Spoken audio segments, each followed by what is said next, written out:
and hopefully I won't crash it very soon after the repair.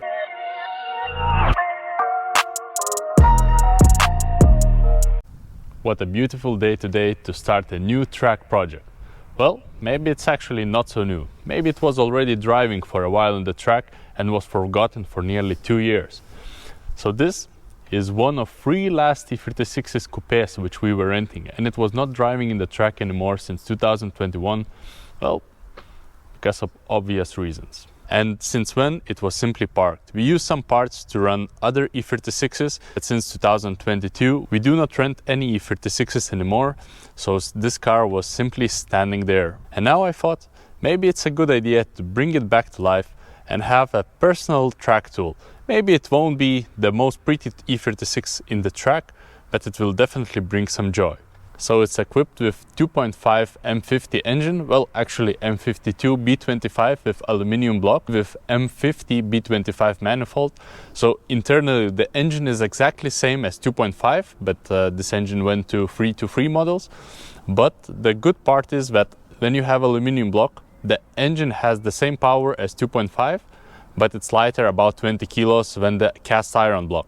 And by the way, one of the customers who bought our 4-door sedan, same 2.5 aluminium block, he put the car on the dyno the first day after he bought the car, and he put out about 191 horsepower. So it's simply a normal 2.5, just with 20 kilos lighter block. The interior has all the normal specifications like all Ringfreaks cars have.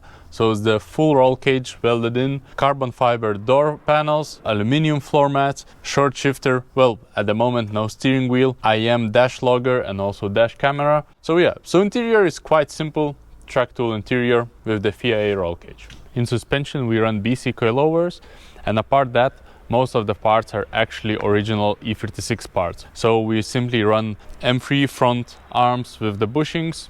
Also the brakes are original size from 323 or 328, so the front and back is ventilated with the Hawk brake pads. I'm not gonna change any of that because it was working very good and the braking balance was perfect. Suspension, brakes, engine, it will be kept as it was a rental car, and I won't be changing any of that. It got quite a hard hit in the front, but the good part that it was really straightforward to the barrier, and the wheel, even the front fender is quite damaged. You can see that the wheel is in its position where it was. It means that all the damage should have been kept in the front of the car. So hopefully, even it looks really ugly, I believe it should be fixed quite quickly. Of course, definitely we will need quite some parts to change. We will need to measure the chassis if it's really straight. If it's not, we will need to put it on the chassis bench to make it straight, and then we can assemble the car. So the engine also got a little bit hit from the radiator, but if you look deeper you can see that all the pulleys and everything did not get any hit. So the engine should be completely fine and it should be running. The both front wheels are actually stuck because the fenders are simply keeping them stuck, but that's quite easy. After removing some parts it should be rolling. And the rear of the car is completely good, so there we will have to do nothing. Let's get this car to the workshop. Let's start repairing it, ordering parts, and hopefully in 1 month we will have a driving E36 again.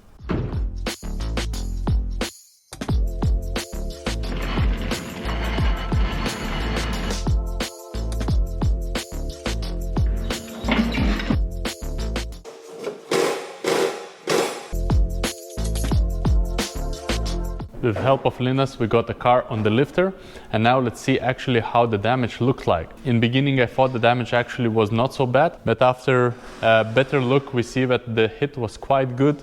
Even it was frontal, the right side got a bigger hit. It means we will have a bit more work than I thought in first place, but well, it's just more work, more parts, but we will make this car running. Now let's take all the parts which are already bad away. Let's see what kind of parts we need. Let's order them and let's start the repair.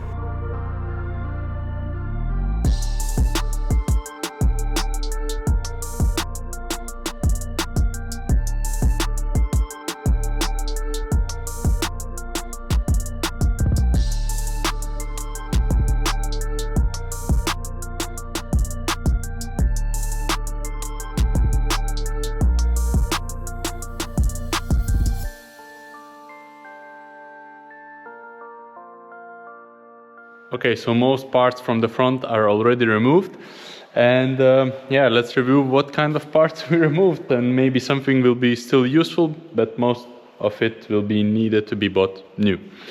So, but now we can also see a bit further damage in the body, and I already can see that we need to take the engine out to make the proper work. And also we have some damage as well on the engine. So the oil filter housing is also cracked off because the power steering pump is sitting quite low on the engine, and it also got hit from the chassis rail, and it's like snapped half of the oil filter housing.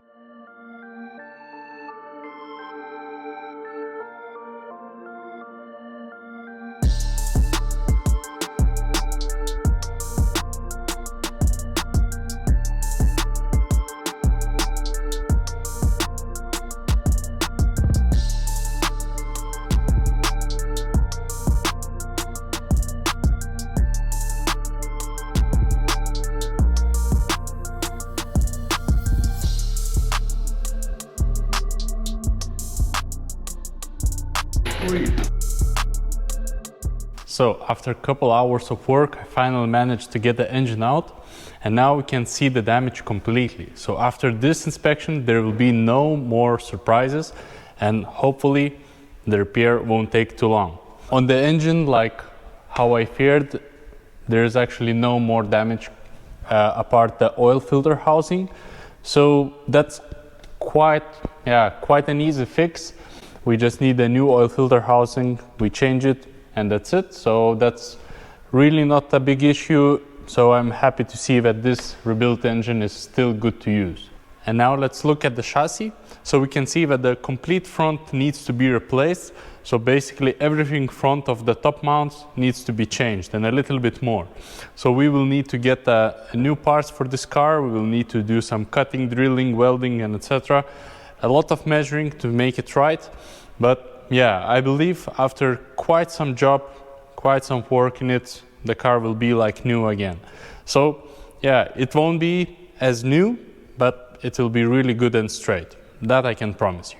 Now let's check what kind of parts are left actually from the front, what are still useful. So this is the pile of the parts which are left from the front. So yeah. So as I mentioned before, not so many parts are useful anymore. Many parts are damaged, but that's the reality of the crashes. Yeah, the track is a dangerous thing, and hopefully I won't crash it very soon after the repair. I really hope that till New Year this car will be driving. See you in the next episode when we will be repairing the chassis. See you soon.